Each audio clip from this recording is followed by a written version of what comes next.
An ambulance, a dying child, gridlocked traffic. Then, a roar of engines changes everything. This act of mercy unravels a decades-old secret, binding outlaws to a legacy they never knew. The final ride of a dying man will force a brotherhood to confront its deepest loyalties. If you're new here, subscribe and comment your location. Now let's begin. The traffic on the interstate was a solid, unmoving river of steel and frustration. Inside Ambulance 44, the air was tight and cold. Paramedic Jennifer Jen Rossi held pressure on a bandage on a small boy's chest, her own heart hammering against her ribs. 8-year-old Daniel was pale, his breathing shallow.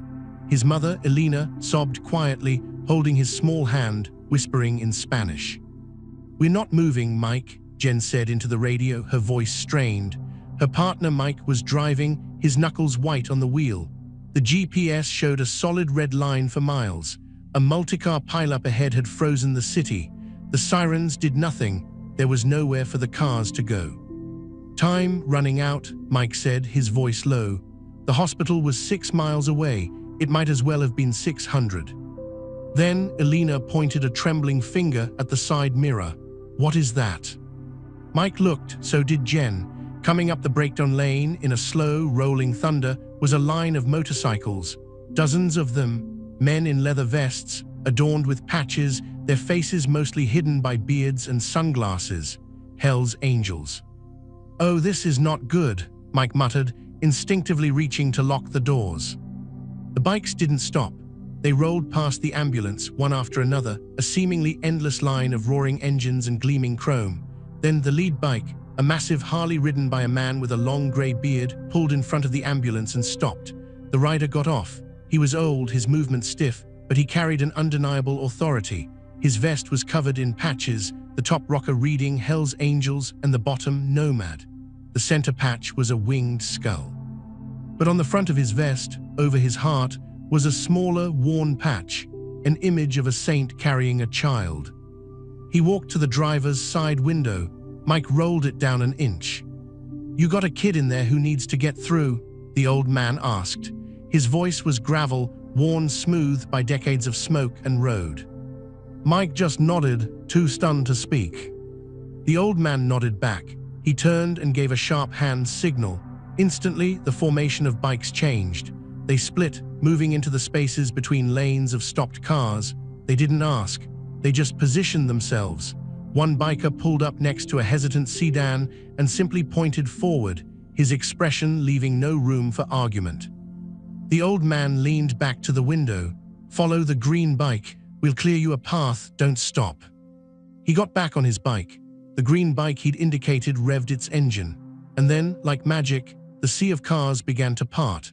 Bikers knocked on windows, gestured, directed. They used their bikes as barriers, creating a single, clear lane down the center of the highway.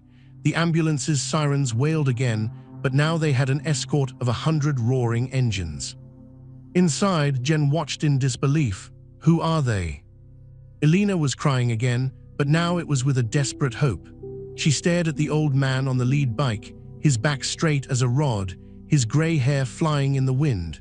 There was something in his profile, in the set of his jaw, that made her heart clench with a strange, forgotten ache. The convoy moved. They weaved through the frozen traffic at an impossible speed.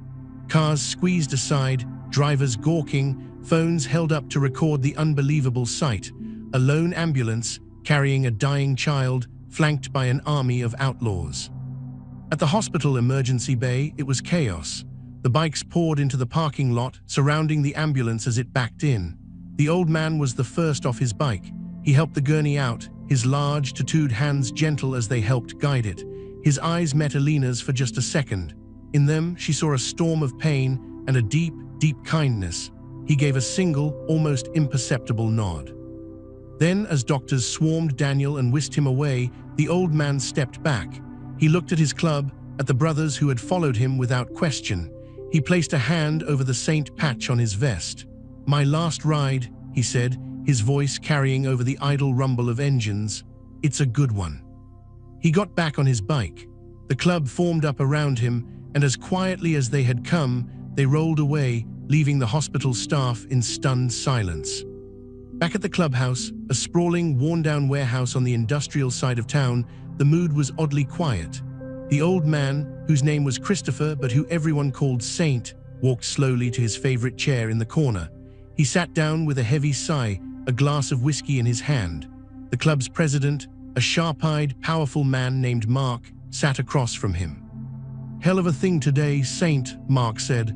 "What was that about?" Saint took a slow sip. His face was pale. "Just felt like doing something good, Prez, for the road. My road's just about ended."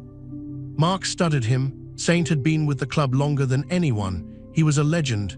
He'd done terrible things and magnificent things. He never asked for anything until today. "You sure that's all?" Mark pressed. Saint offered a weak, tired smile. "A man gets to be my age, he thinks about his legacy, what he leaves behind." He coughed, a wet, deep sound that worried Mark. "That kid, he gets a chance now, that's a good legacy." A few hours later, they found him, still in his chair, his glass empty, his head tilted back as if looking at the stars painted on the clubhouse ceiling. He was gone, peacefully, a quiet end for a man who had lived a very loud life. The club mourned. They drank to him, told stories about him. It was during the cleaning of his sparse room above the clubhouse that they found the box. It was a simple wooden lockbox, hidden under a loose floorboard. Mark opened it with a crowbar. Inside weren't guns or money or old club secrets. There were photographs, a faded picture of a beautiful young woman with dark hair and a shy smile holding a baby, letters tied with a ribbon, a small, delicate gold cross on a chain, and a birth certificate. The mother's name, Maria Rodriguez. The father's name was left blank, but the child's name was Elena Rodriguez, and clipped to it was a newer printed photo taken from a distance. It showed a woman getting into a car. It was Elena, the mother from the ambulance. On the back, in Saint's shaky handwriting, "My granddaughter," and her son, Daniel, "My blood." Mark felt the world tilt. He called in his vice president, James, and the sergeant at arms, David. They spread the contents on the pool table. "Saint had a daughter," Mark said, his voice hollow. He never said a word. James picked up the most recent letter. It was from Maria, dated over 20 years ago. "Christopher," it read, "I am sending this to the only address I have.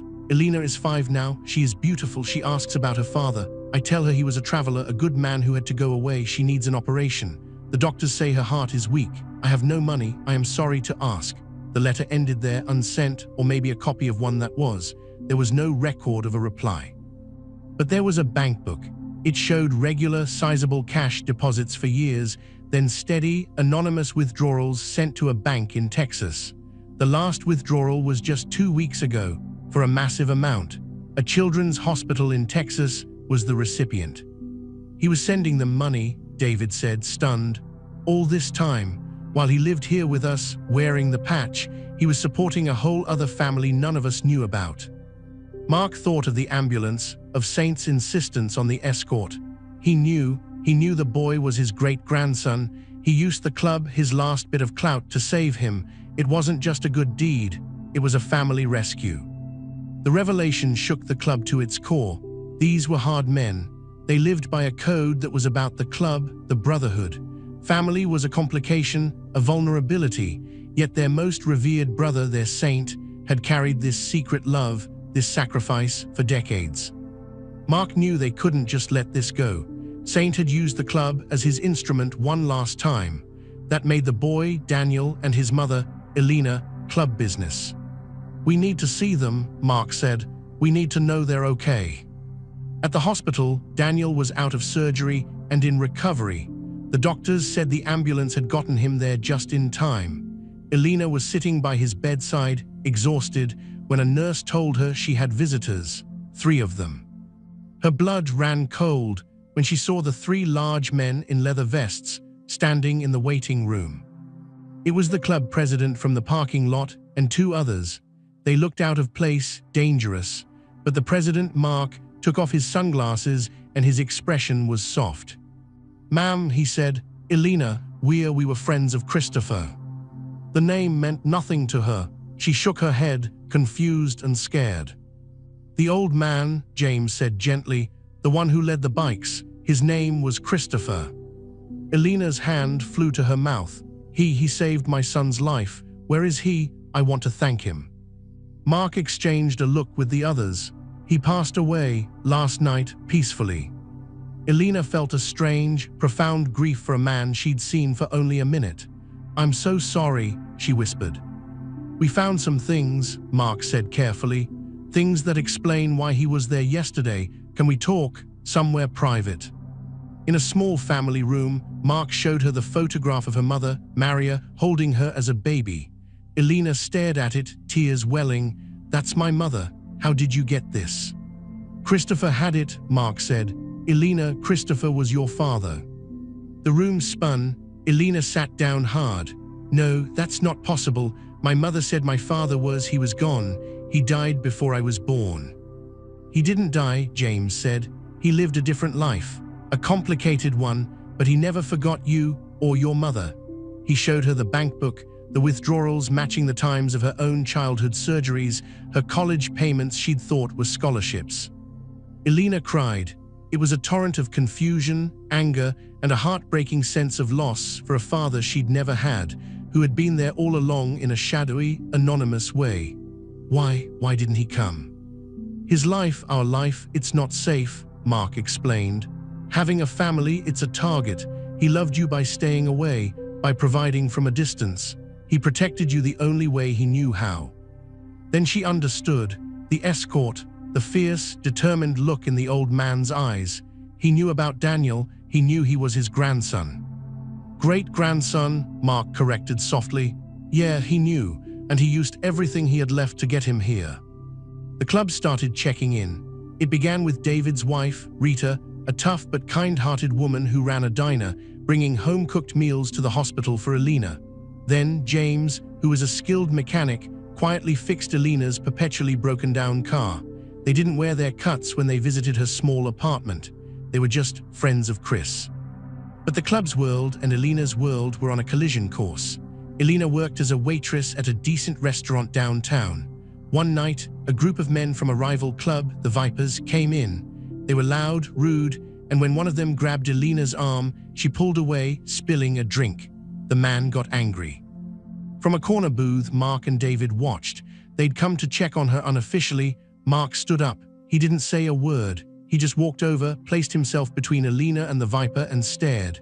David flanked him. The message was clear. The Vipers recognized the faces, even without the leather. They cursed, but they left, throwing money on the table.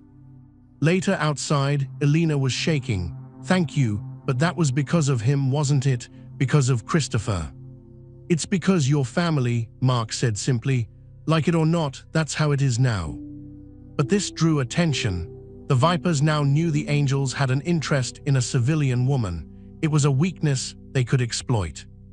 Meanwhile, a different kind of tension was brewing within the club. David, the sergeant at arms, was spending more time at Elena's apartment, helping her with things, playing checkers with a recovering Daniel. David was a widower, a man of few words who carried a lot of pain. Elena was a strong, beautiful woman weathering a storm. One evening, while fixing a leak under her sink, David got soaked. Elena laughed, a real, warm sound, and handed him a towel.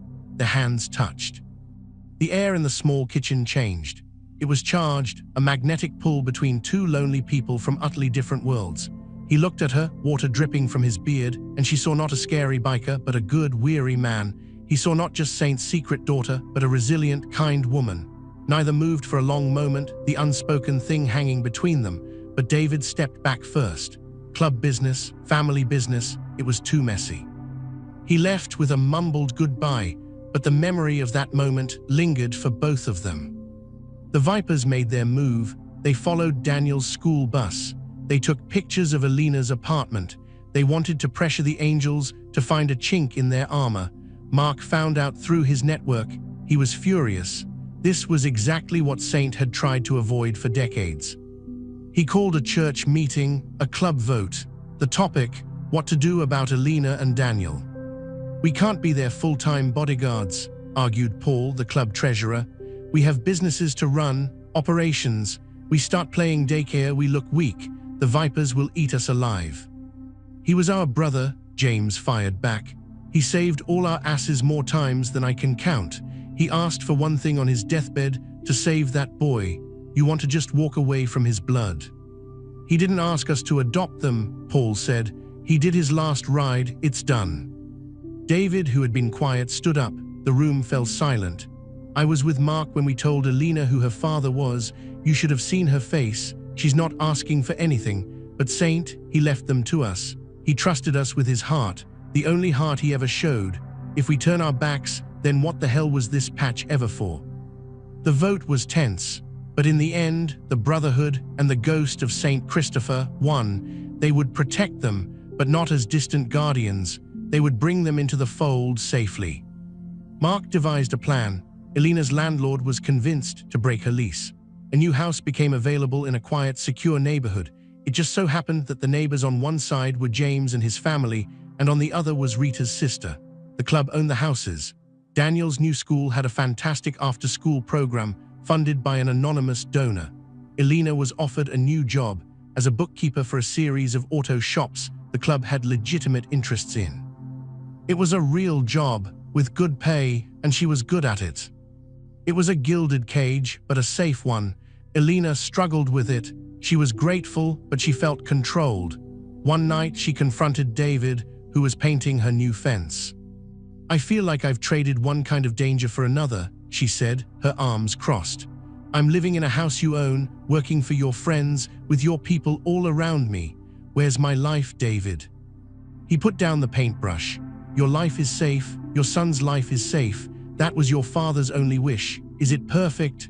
No. But the other option, the men who are hassling you at work, they're not just rude customers, Alina, they're predators.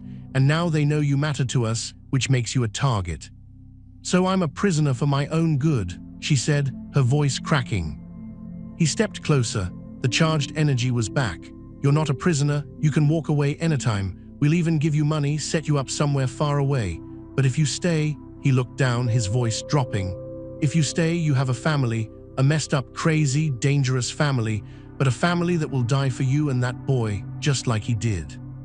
Alina looked into his eyes and saw the truth, and she saw something else, something that made her breath catch. She didn't move away. The moment was shattered by the roar of motorcycles. Not their motorcycles, Viper motorcycles, 3 of them, rolling slowly down the quiet street.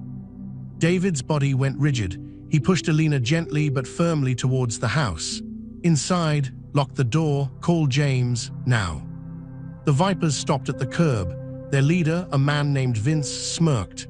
Hey, David, pretty domestic, didn't know you gardened. What do you want, Vince? David's voice was cold steel. Just paying a social call, heard the Angels have new priorities. Vince looked pointedly at the house. Cute place, must be nice to have a quiet family street, be a shame if something happened to disturb the peace. It was a direct threat. David took a step forward, his fists clenched. You touch one leaf on this street, Vince, and it won't be a war, it'll be an extinction. You understand me? This is off limits. This is sanctuary. Vince laughed, but it didn't reach his eyes. He'd seen David's fury before. Saint's ghost got you all soft, huh? We'll see. They revved their engines and sped off. But the message was received. The shield was up. Alina was now officially under the protection of the Hell's Angels. And David knew the price of that protection was eternal vigilance and possibly war. Back inside, Alina was pale. What does this mean? It means, David said, looking out the window at the peaceful, club-owned street, that you're one of us now, for better or worse. He turned to her. And it means I'm not leaving tonight. I'll be on the couch. Alina nodded, her fear mingling with a strange sense of belonging. She looked at Daniel, sleeping peacefully upstairs, unaware of the men in leather who now stood between him and the world. She thought of the old man on the motorcycle, her father, who had spent a lifetime away to keep her safe, only to use his final breath to guide her into the heart of his other, dangerous family. The legacy of Saint Christopher was not just a saved life. It was a complicated, dangerous, and fiercely protected new future. And as David settled on the couch, a gun within easy reach, Alina realized her father's last ride had only just begun for the rest of them. The quiet on the street was a lie. Everyone felt it. David spent the next 3 nights on Alina's couch. They didn't talk about the tension in the air or the way he looked at her when he thought she wasn't watching. Instead, they talked about normal things. Daniel's school project, a funny movie. David told a story about Saint Christopher fixing a bike with nothing but chewing gum and a prayer in the middle of the desert. Elena laughed, and the sound filled the house with a warmth it had been missing. But the outside world was cold. Mark had doubled patrols. Club members took turns in unmarked cars, watching the neighborhood. James's wife, Lucy, made a point of walking over every afternoon with her kids to play with Daniel, a living shield of normalcy. The Vipers were watching too. They were testing, probing, a slash on the tires of James's truck, a brick through the window of the auto shop where Elena worked. Small, nasty acts. They wanted a reaction. Mark refused to give them one in anger. Instead, he gave them a message. He found where the Vipers' sergeant-at-arms, a weaselly guy named Finn, liked to drink alone. Mark walked into the bar, sat beside him, and ordered a water. "Your boss is making stupid choices," Mark said, his voice conversational. "He's poking a bear over a bone the bear didn't even know it had. Now the bear knows, and the bear is very protective of that bone." Finn sneered, "It's just a woman and a kid." Mark turned his head slowly. "No, it's my brother's blood. You tell Vince this, the old rules are back.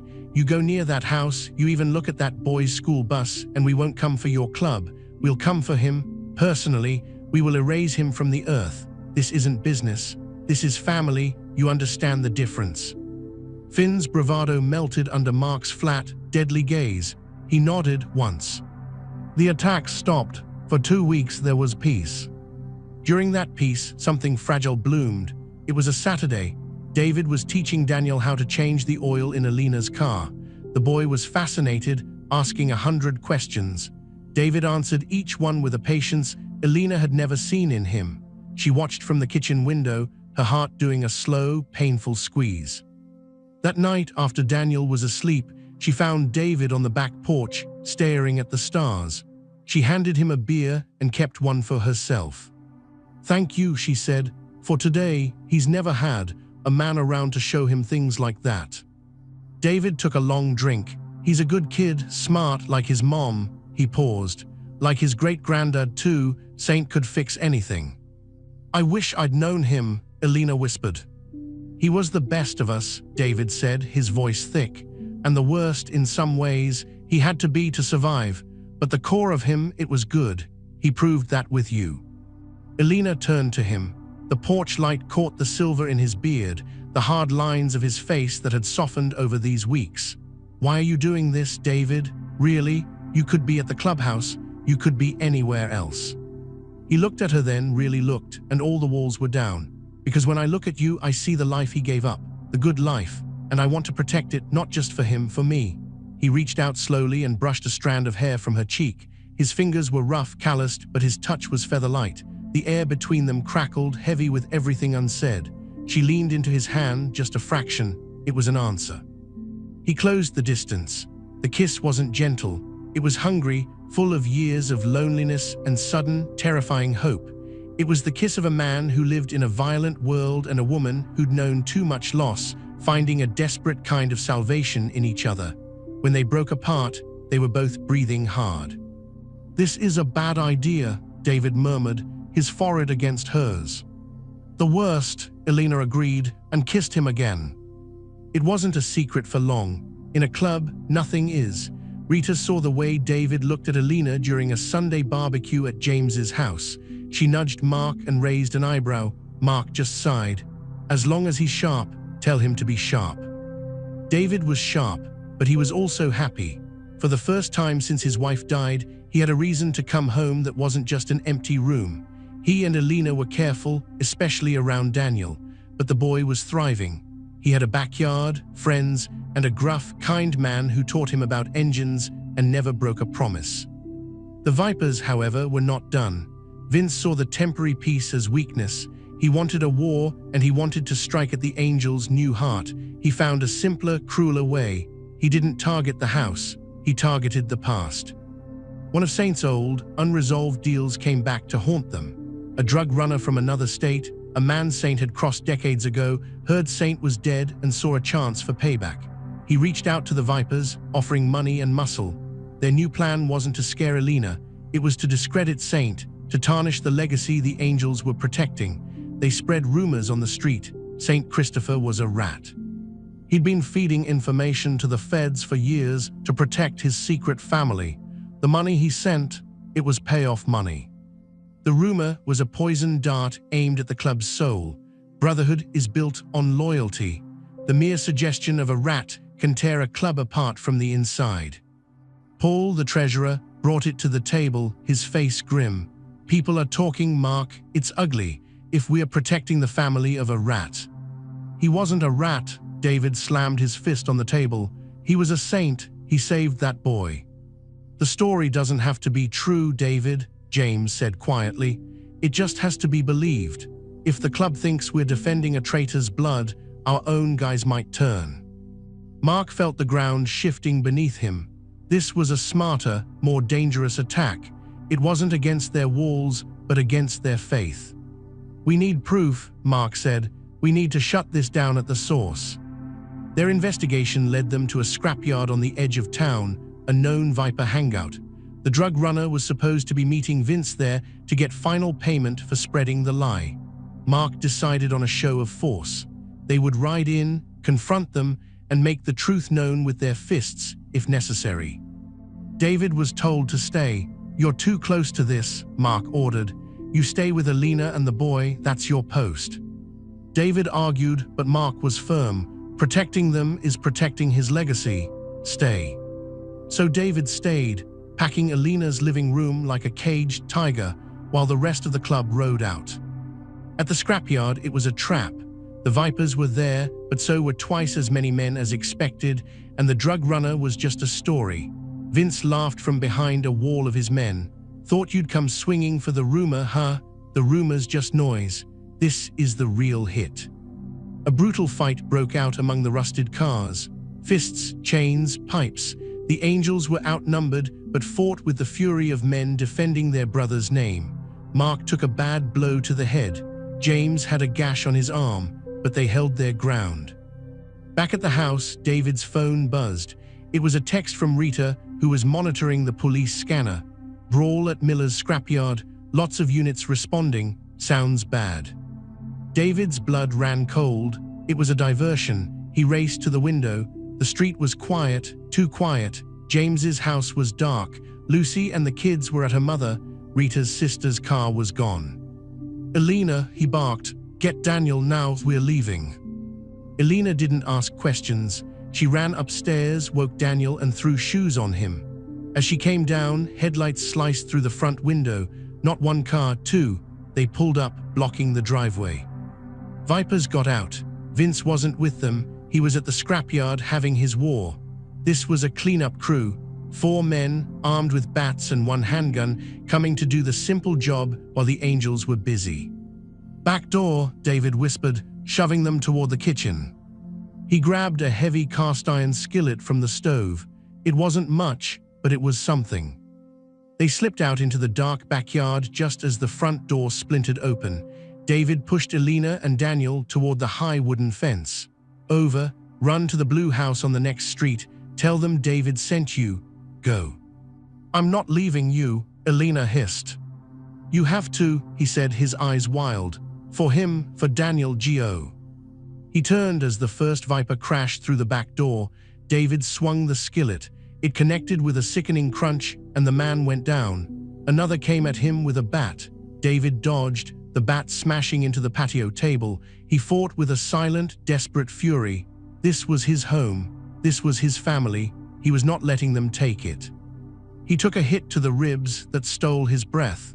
A bat grazed his skull, making lights dance in his vision. He was on his knees when he heard the roar.